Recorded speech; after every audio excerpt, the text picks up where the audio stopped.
Hello student, welcome back to Yatin classes. और इस video को बिल्कुल भी स्किप मत करना, क्योंकि अगर आपने इसे स्किप किया आप 4 से 6 नंबर अपने गवा बैठोगे।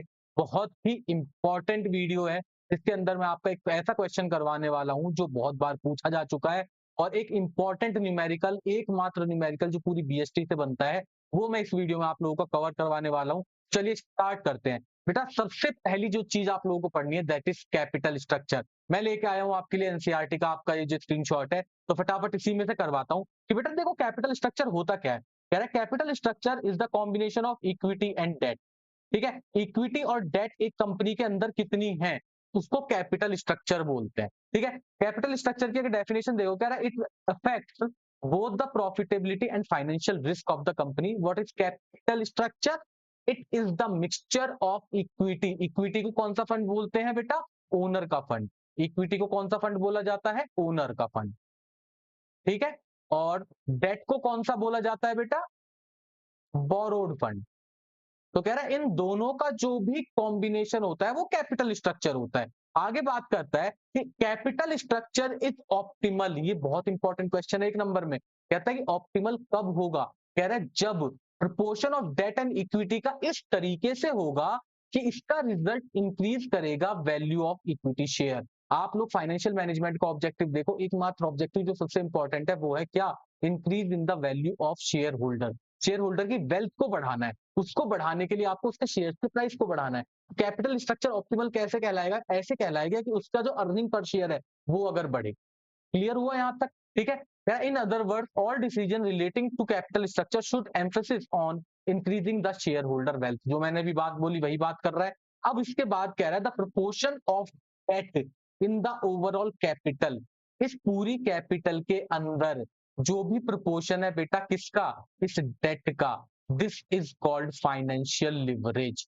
ठीक है, ये फाइनेंशियल लिवरेज क्या होता है? ये जो आपकी टोटल कैपिटल है इसके अंदर इतना आपने डेट ले रखा है। फॉर एग्जाम्पल मान के चलो मेरी टोटल कैपिटल 10 लाख रुपए की है। ठीक है, इस 10 लाख रुपए में से 4 लाख रुपए का मैंने डेट ले रखा है। एट 4 लाख रुपए shows the financial leverage of the company. देखो एक यहाँ पे आपको रेशियो समझनी है, डेट इक्विटी रेशियो या फिर debt to capital employed ratio. पहले मैं डेट इक्विटी रेशियो बताता हूँ आपको। इसका फॉर्मूला होता है बेटा डेट अपॉन इक्विटी, आपने अकाउंट्स में ही पढ़ा होगा। और दूसरी रेशियो है आपकी डेट टू कैपिटल एम्प्लॉयड। इसका फॉर्मूला होता है debt upon equity plus debt. ठीक है, ये दोनों फॉर्मूले हैं, इन दोनों में से कुछ भी लगाओ आप लोगों का आंसर निकल के आने वाला है।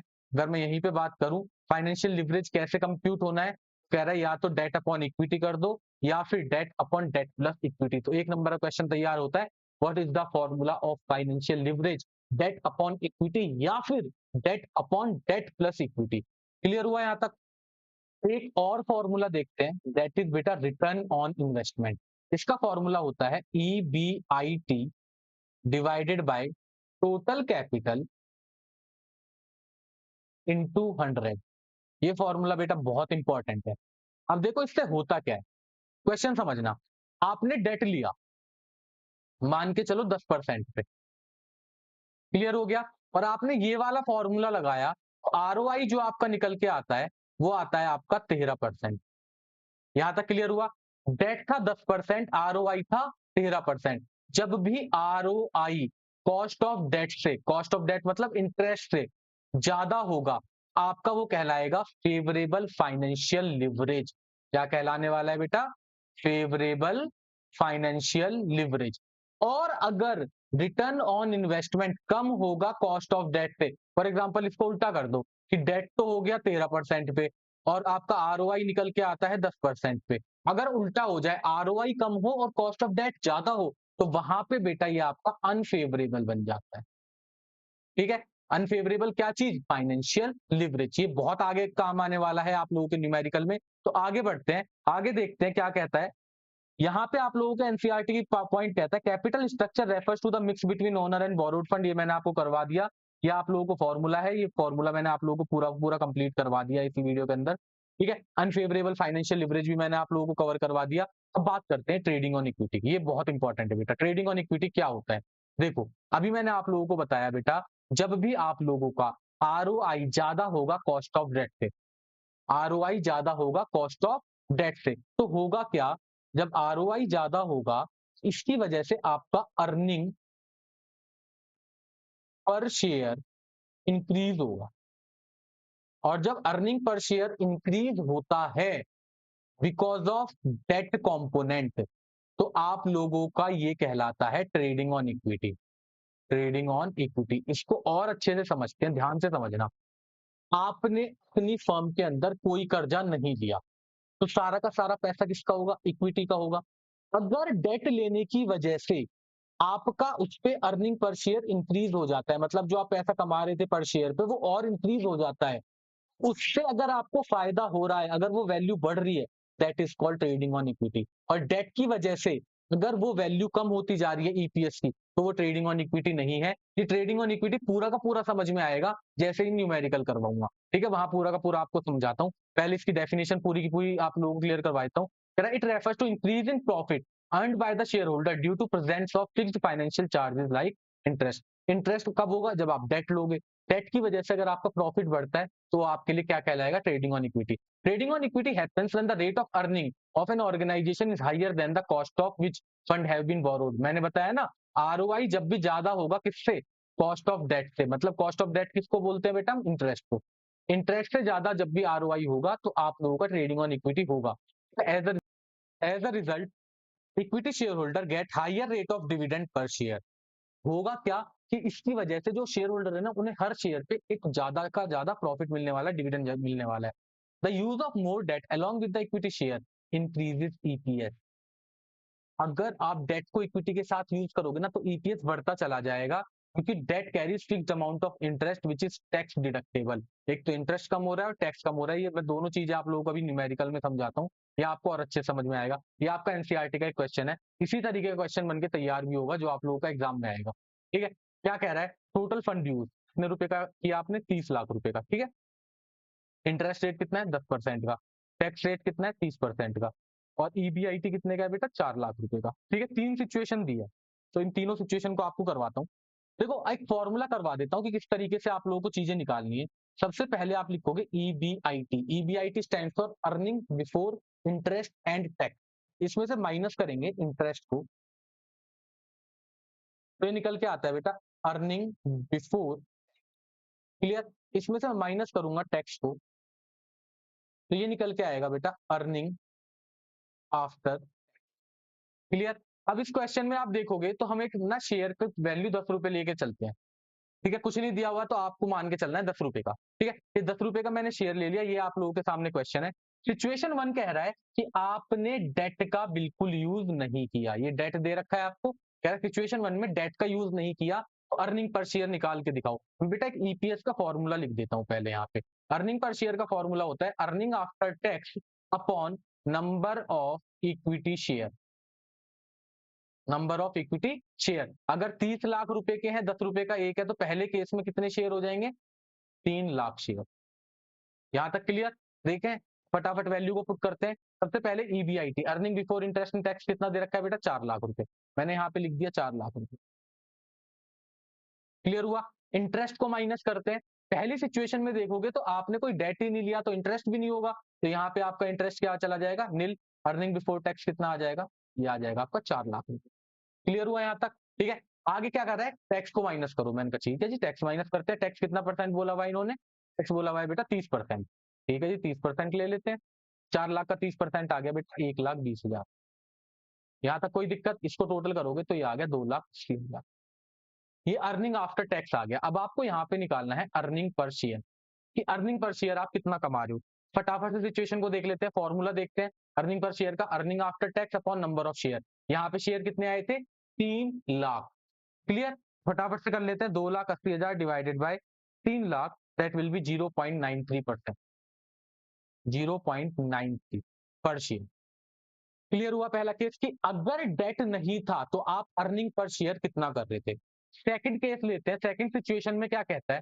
सेकंड सिचुएशन कह रहा है बेटा कि आपने डेट कितने का ले लिया? डेट ले लिया बेटा आपने 10 लाख रुपए का। ठीक है, सिचुएशन 2 के अंदर अगर 10 लाख का डेट ले लिया, टोटल कितने चाहिए थे? 30 लाख रुपए। 30 में से 10 का डेट ले लिया, तो शेयर कितने के बचे होंगे? शेयर बचे होंगे बेटा 20 लाख के। 20 लाख के एक शेयर 10 रुपए का, तो कितने शेयर हो जाएंगे इस केस में? 2 लाख शेयर।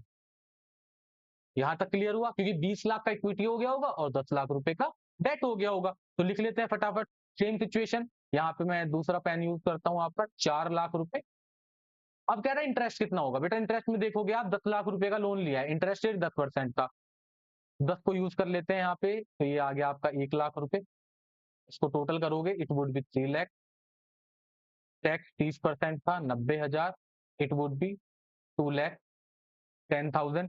करते हैं 2,10,000 डिवाइडेड बाय 2 लाख, 1 रुपए 5 पैसे, 1.05।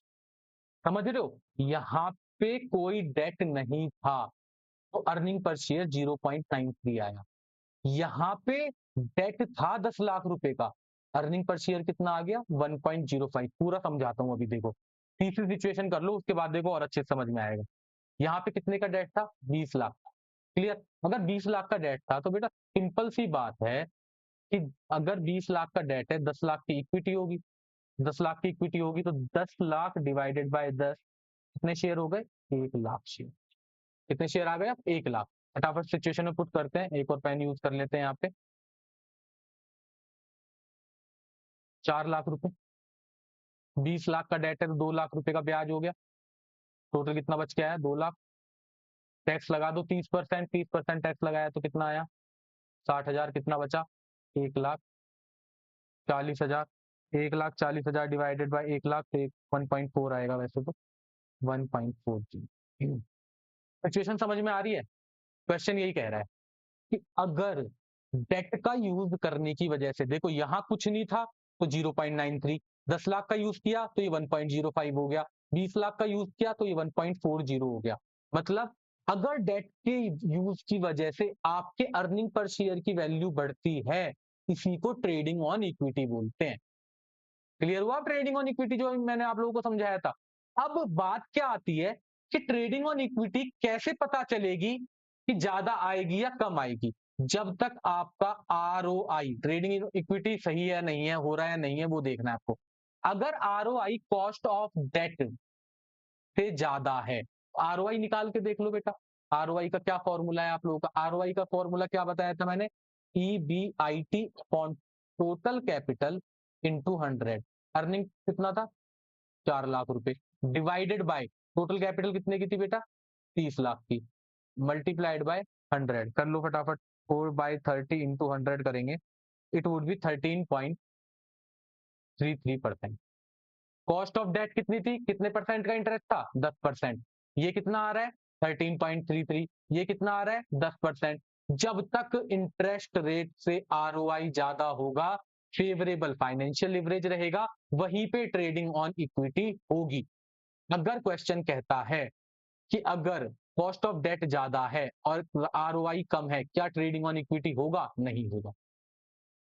क्लियर यहां तक, ठीक है। एक नेक्स्ट केस देखते हैं बेटा, सेम क्वेश्चन है बट थोड़ी सी चीज चेंज हुई है कि अब जो आपका ईबीआईटी है वो कितना आ गया है, 2 लाख रुपए। पूरा क्वेश्चन सेम है, इंटरेस्ट रेट 10%, टैक्स 30%, वही 30 लाख की इन्वेस्टमेंट, वही तीनों की तीनों सिचुएशन।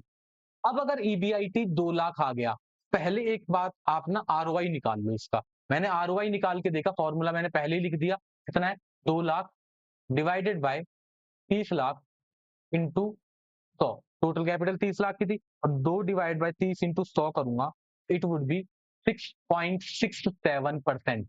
ठीक है, ये क्या निकल के आया बेटा, आरओआई, कॉस्ट ऑफ डेट।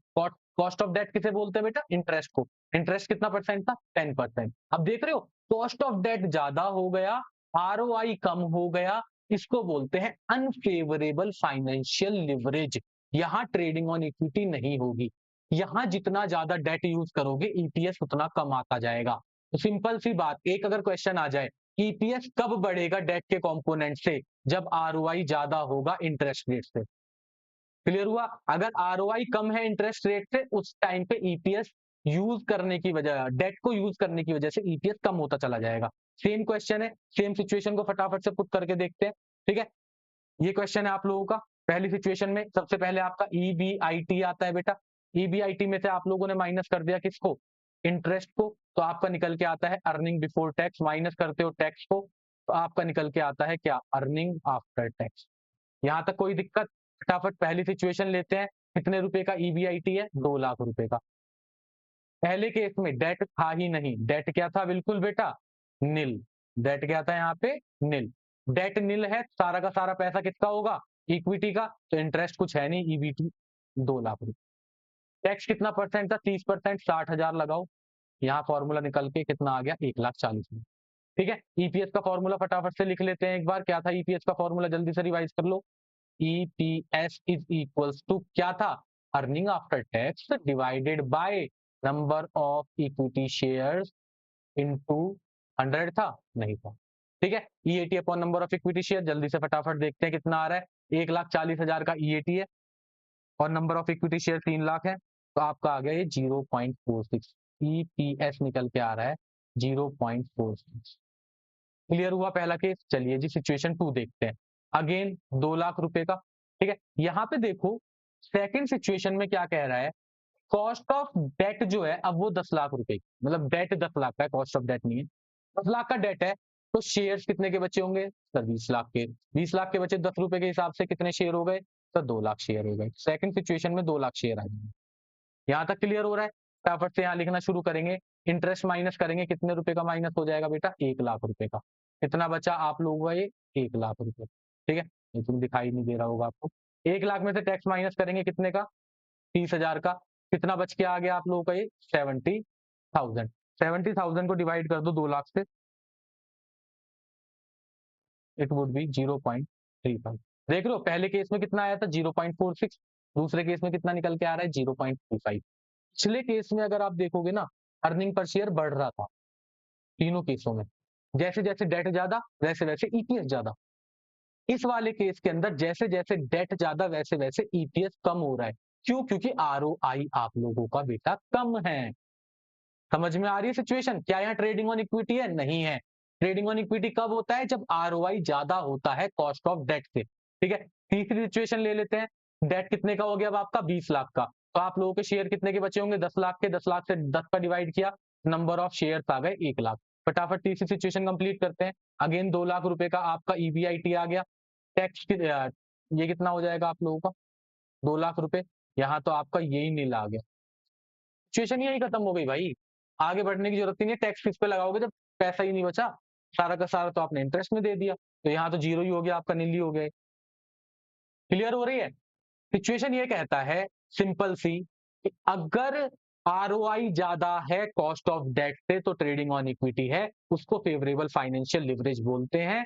और अगर आरओआई कम है कॉस्ट ऑफ डेट से, उसको अनफेवरेबल फाइनेंशियल लिवरेज कहते हैं। आरओआई अगर कम है कॉस्ट ऑफ डेट से तो ईपीएस कम होता जाएगा डेट की वजह से, आरओआई अगर ज्यादा है कॉस्ट ऑफ डेट से ईपीएस बढ़ता रहेगा डेट की वजह से। क्लियर हुआ, this is all about the video. बेटा अच्छे से कर लेना, इसी तरीके क्वेश्चन आने वाला है और इसको बिल्कुल मत स्किप करना। बाकी जाके इंस्टाग्राम फॉलो कर लो, शॉर्ट्स डाल रहा हूँ, जो जो इंपॉर्टेंट क्वेश्चन है सारे के सारे कवर करवा रहा हूँ, उन्हें अच्छे से करके चले जाना। ठीक है, बाकी मिलते हैं नेक्स्ट वीडियो में, तब तक के लिए bye bye, thank you so much.